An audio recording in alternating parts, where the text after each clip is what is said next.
Nah, ini sebenarnya saya ucapkan dulu ini selamat buat Partai Buruh yang telah membuat satu gugatan ke MK sehingga dikabulkanlah menjadi satu pilkada kita menjadi berubah yang tadinya 20%. Lebih berwarna ya, Berwarna. lebih bersemangat orang. Tadinya partai yang nggak bisa mendukung calon kepala daerahnya sekarang jadi bisa. Karena cukup 7,5% dari kursi. Minimal 6,5% dari suara DPT sah. Suara sah nasional. Nah, tapi yang istimewa juga umur yang tadinya ditentukan jadi 30 tahun pada saat penetapan baru ikut pilkada. Sehingga ada calon yang tadinya mau dicalonkan jadi tersingkir nih. Yang dipaksakan gitu ya. Jadi gimana ceritanya? Jadi dari sebuah kegelisahan, Partai Buruh ini kan partai yang dilanjutkan yang sebelumnya berdiri oleh Bang Mochtar Pakpahan pada zaman-zaman era reformasi, Profesor Dr. Mochtar Pakpahan almarhum. Kami hidupkan kembali. Ada 4 konfederasi serikat buruh terbesar, 60 federasi nasional, serikat petani, dan kelompok-kelompok kelas pekerja. Kami gelisah sebagai partai yang baru hidup kembali dan boleh dikatakan partai tanpa seat, tanpa kursi di DPR maupun DPRD, kan kita juga punya keinginan pemilihan kepala daerah atau pilkada itu bisa diikuti oleh partai-partai yang kecil ini, yang non-seat atau non-parlemen ini. Nah, dalam undang-undang pilkada kan yang boleh ikut itu adalah partai yang masuk parlemen atau ada kursi. Dengan dasar itulah kemudian kita mengajukan gugatan judicial review. MK tolong dong berikan rasa keadilan. Masa calon perseorangan boleh ikut pilkada dengan syarat yang mudah? Sedangkan kami bikin partai kan susah. Ada verifikasi administrasi, verifikasi faktual, ngambil caleg-caleg dari mana-mana. Kami udah peserta pemilu, tapi syarat untuk mengajukan calon pilkada lebih berat dibandingkan perseorangan. Hanya itu aja sebenarnya permintaannya. Nah, oleh MK, kalau menurut saya sih ini tentang hati nurani. Kan MK sebelumnya dihantam tentang batas usia cawapres, juga masalah Omnibus Law, Undang-Undang Cipta Kerja.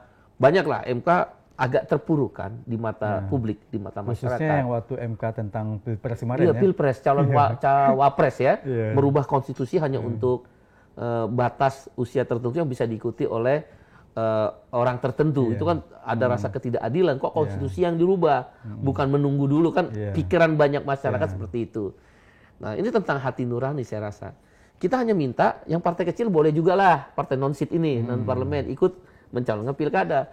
Tapi oleh MK karena kita dasar tadi perseorangan kok mudah, partai politik kok susah, sama MK ya udahlah samain aja mau perseorangan, abang batasnya diturunin.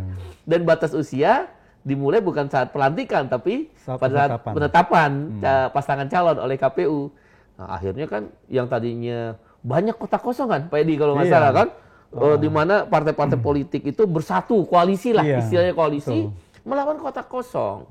Kami setelah melihat itu kan juga berpikir juga, kita nggak tahu ya, MK nurunin batas ambang sampai 6,5%, 7,5%, 8,5%, 10%, sesuai DPT suara sah nasional ya, suara sah DPT. Nah, kita kan nggak nyangka bahwa kotak kosong akhirnya jadi banyak dan koalisi-koalisi itu membajak demokrasi. Apa sih hakikat demokrasi? Memilih dan dipilih. Tidak boleh seorang pun dia tidak bisa memilih karena ada syarat. Sebaliknya, tidak boleh seorang pun dijegal atau ditiadakan akibat syarat yang membuatnya tidak bisa dipilih. Ini bukan cerita tentang Anies ya, seperti Jakarta atau siapapun. Ini tentang demokrasi. Nah, dengan dasar itu kami berterima kasih sekali dengan MK yang akhirnya membuat ambang batas jadi turun. Sehingga sekarang banyak orang, banyak partai bisa mencalonkan sendiri. Partai yang non-seat bisa beraliansi atau berkoalisi. Sedangkan partai yang ada seat bisa tidak harus ikut koalisi tertentu. Dia bisa ini. Jadi lebih demokrasi lebih berwarna dan lebih sehat. Ya, rakyat bisa punya banyak pilihan. Banyak pilihan dengan harapan toh nanti yang menang yang akan menjadi terpilih lagi kan, yang dipilih oleh rakyat itu. Gitu kira-kira. Tadi Bung Iqbal kan cerita bukan tentang Anies. Tapi saya lihat ini kemarin begitu putusan MK ini partai buruh ini yang disambangi Pak Anies nih. Kami mengajukan judicial review tentang Undang-Undang Pilkada itu 20 Mei 2024. Artinya kan jauh sebelum gonjang-ganjing tentang Anies. Nah, kenapa tiba-tiba kemudian setelah keputusan MK keluar kita mengajukan Anies sebagai calon gubernur yang didukung Partai Buruh maju di Pilkada DKJ, sekarang kan DKJ namanya. Sederhana saja. eh, PDIP udah kartu mati di kasus DKJ, udah nggak bisa. Padahal itu partai pemenang pemilu, dia nggak bisa jalanin. Terus Anies di lembaga survei, kalaulah kita percaya lembaga survei, rakyat Jakarta mayoritas menginginkan beliau ya. maju. Tapi akibat koalisi-koalisi dan pasti ada kekuatan uang atau kekuatan barter jabatan, itu nggak bisa dipungkiri. Masa suara rakyat dikalahkan oleh sekelompok elit? Di situ Partai Buruh ngambil peran. Saya telepon Pak Anies itu langsung, Pak Anies maju. Bismillah, Partai Buruh akan dukung, tinggal Bapak yakinin PDIP atau yakinkan partai-partai lain. Supaya ruang yang sekarang udah diberikan oleh MK atas hati nurani para hakim Mahkamah Konstitusi bisa mengejawantahkan keinginan mayoritas rakyat. Nah disitulah dasarnya. Jadi bukan tentang Aniesnya, ini tentang ada orang yang diinginkan menjadi pemimpin di satu daerah, dalam hal ini Jakarta, kok dia bisa tiadakan gitu loh, di-erase lah, dihapus oleh sekelompok elit yang membuat koalisi. Padahal kan tadi hakikat demokrasi memilih dan dipilih. Jadi kami berpikir ya harus dukung Anies untuk melawan ketidakadilan itu. Untuk memastikan bahwa rakyat Jakarta mendapatkan pilihan pemimpin yang dia inginkan, bukan elit. Itu aja sebenarnya dasarnya. Pada kenyataan pada akhirnya Pak Anies malah nggak ikut sama sekali. Ya mungkin PDIP mungkin lupa kali bagaimana waktu kartu matinya dia nggak bisa bergerak apa-apa. Harusnya saya sih berharap tadinya kami di Partai Buruh PDIP mengambil ruang itu. Karena walau bagaimanapun lembaga survei mengatakan Anies gitu loh sebagai yang mayoritas diinginkan oleh rakyat Jakarta. Kalau kita masih percaya tentang lembaga survei dan itu semua kan tidak ada yang berbeda. Nah, tapi sayang PDIP punya pertimbangan politik. Ini kan udah ke politik lagi. Ini pertimbangan politik atau ada isu ini dalam tanda kutip ini katanya ada cawe-cawe dari istana barangkali Bung Iqbal. Saya tidak terlalu mendapat informasi yang cukup tentang itu, tapi saya nggak menjadi penting tentang isu cawe-cawe atau isu campur tangan dari istana atau bukan.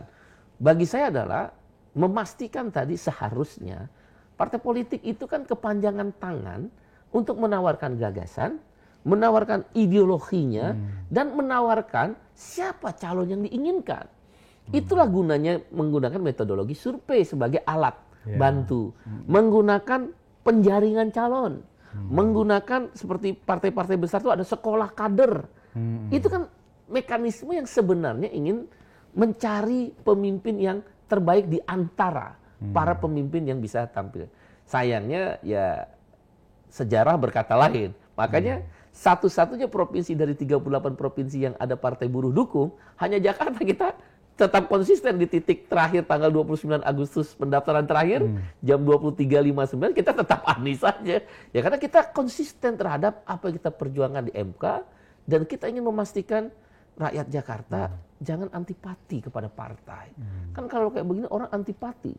Contoh ya, partai yang katanya berlandaskan agama, akhirnya ditinggalin kan sama konstituennya. Akibat dia tadinya dukung Anies, sekarang tiba-tiba ikut koalisi tertentu misalkan, kan ditinggal. Itu menunjukkan ada ketidakpuasan antara keinginan konstituen, dalam hal ini rakyat. Ya rakyat tentu macam-macam pilihan, tapi kita ada alat ukurnya kan survei sebenarnya. Dengan keinginan elit, itu kan nggak boleh Pak.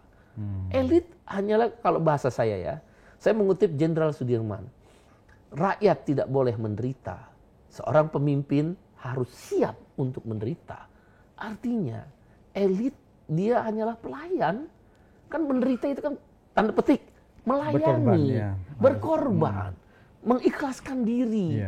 Ketika kau jadi pemimpin, pada saat itu kau sadar sekali bahwa kau harus melayani gitu. Misal kayak saya, ketika saya memastikan untuk tidak memilih jadi manajemen di tempat saya bekerja di perusahaan, memilih serikat buruh, saya pastikan kan saya udah taruh hati dan jiwa raga saya itu untuk mengikhlaskan diri, berjuang upah, berjuang outsourcing, menjaga kestabilan, keseimbangan perusahaan dalam negosiasi, membuat perjanjian kerja bersama. Rakyat tidak boleh menderita, pemimpin harus siap menderita. Itu Sudirman mengatakan itu kan. Jadi Bung Iqbal nih kecewa berat nggak nih tentang Anies yang akhirnya gagal di Saya termasuk orang yang percaya sebuah cita-cita bukan tentang menang kalah Pak Edi. Hari ini kita bisa menang, besok bisa kalah, menang. Kalau kita cita-cita hanya berpijak pada itu, maka yang ada kekecewaan.